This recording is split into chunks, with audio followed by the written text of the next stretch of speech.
the extension is for the ballots to be received. All parties agree that the ballots have to be voted by tomorrow. That's a pretty hard and fast election law principle. We don't cast votes after election day. So we're doing everything we can to get through this consent order to get ballots in the hands of voters today, the affected voters, so that they can cast them tomorrow, whether that's by overnighting them if they receive those, or by postmarking and sending in the federal, the FWAB ballot. So we've given them that. Really, there's three options. If they're able to come in and vote in person, they can do that at their polling place tomorrow, or they can vote their absentee ballot if they receive one that we've sent out to the list of affected voters. Or hopefully, if the last option would be if they don't receive it, they could print out what's called a federal write-in absentee ballot, and they can fill that out and send it in. That would all have to be postmarked by tomorrow. That's just the principle of election law. We wouldn't feel comfortable going to court after the election, or you didn't feel comfortable asking the court for an extension past voting day. But we do, because we allow that extra time for military and overseas voters for their ballots to come in. It's a federal law. We felt like that was an appropriate deadline for these voters who were affected not by their own delay or by a post office delay, a third-party delay, but by a staff error. We thought this was a good equitable remedy to say, let's give these folks who are affected by the actions of our workers to have the extra time for their ballot to get there. So if they send it tomorrow, typically if you send in your ballot today or tomorrow, it's not going to get here in time, for it to be counted. But we wanted to ask the court for permission to consider ballots received by November 15th. And just to confirm, that has not been granted by the judge yet? No, Okay. not that I'm aware of.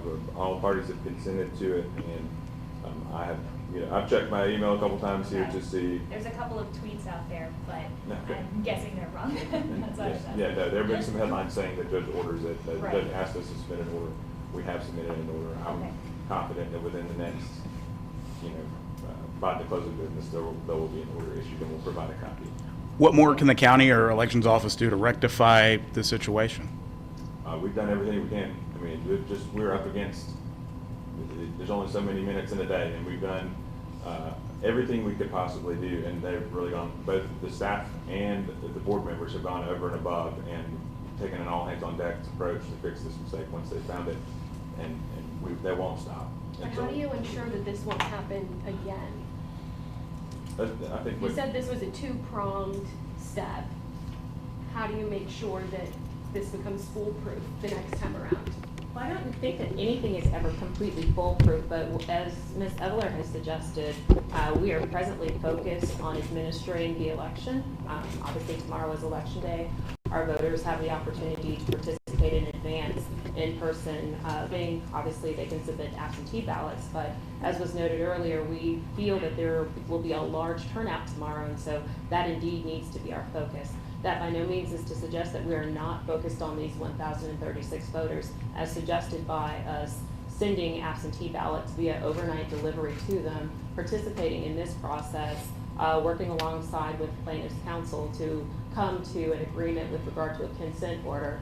My understanding is those 276 some odd ballots are presently being printed so that they can be overnighted to those impacted voters, and they have an effective opportunity. With regard to what may happen in the future, once we get past this election, we have our certification that will take place on November the 15th at our Cobb Board of Elections meeting. We will then turn our attention to putting really an assessment, looking at our processes, and putting any type of prophylactic measures in place.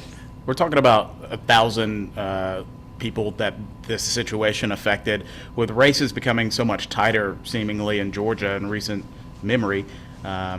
What kind of significance do those 1,000 voters have if a fraction of them, half of them, can't even vote?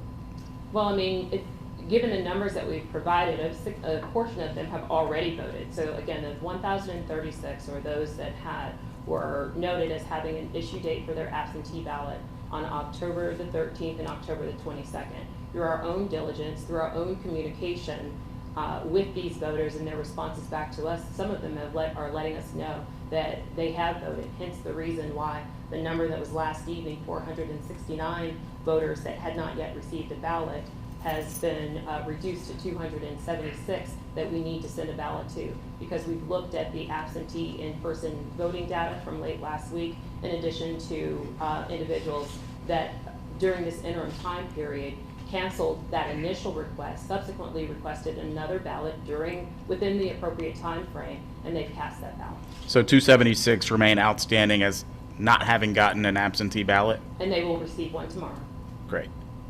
Have you spoken to all 276 voters to make sure that they know what their situation is? As Mr. White noted, part of the consent order that's yet to be approved by the judge includes information, or includes a requirement that we do outreach, and we will provide notice. However, over the course of the weekend, we sent emails to all of the individuals, actually all of the individuals, one that received ballots that were overnighted, advised them on how they could go in and either cast their ballot in the location, in addition providing our contact information, as well as advise those individuals then it was 469 that had not received a ballot, that they would need to go into their assigned polling precinct to cast a ballot. And then we'll continue to reach out to this now 276 to advise them of the fact that a ballot is being overnighted to them, and the fact that that ballot must be postmarked tomorrow.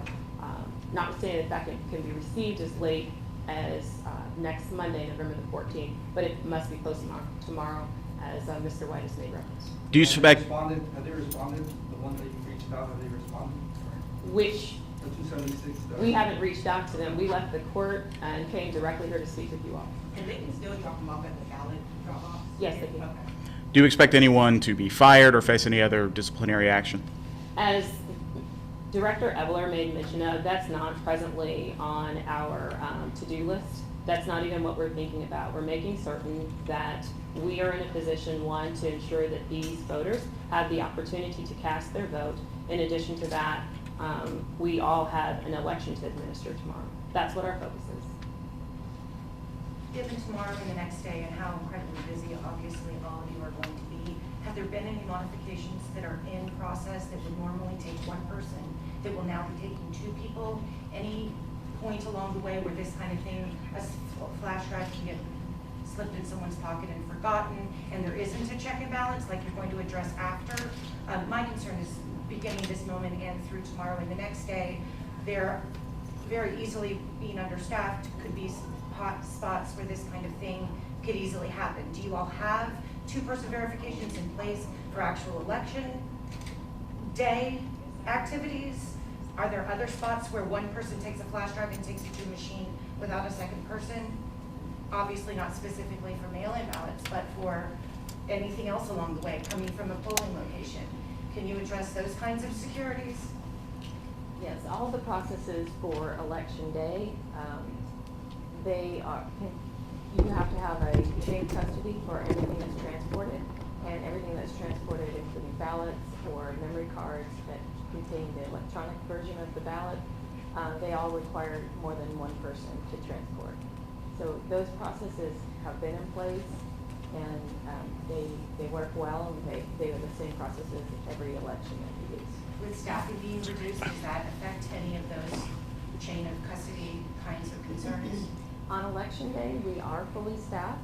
Our poll workers, we've received lots of new requests for poll workers, and so our polls will be fully staffed, and there shouldn't be any problem with staffing on that case.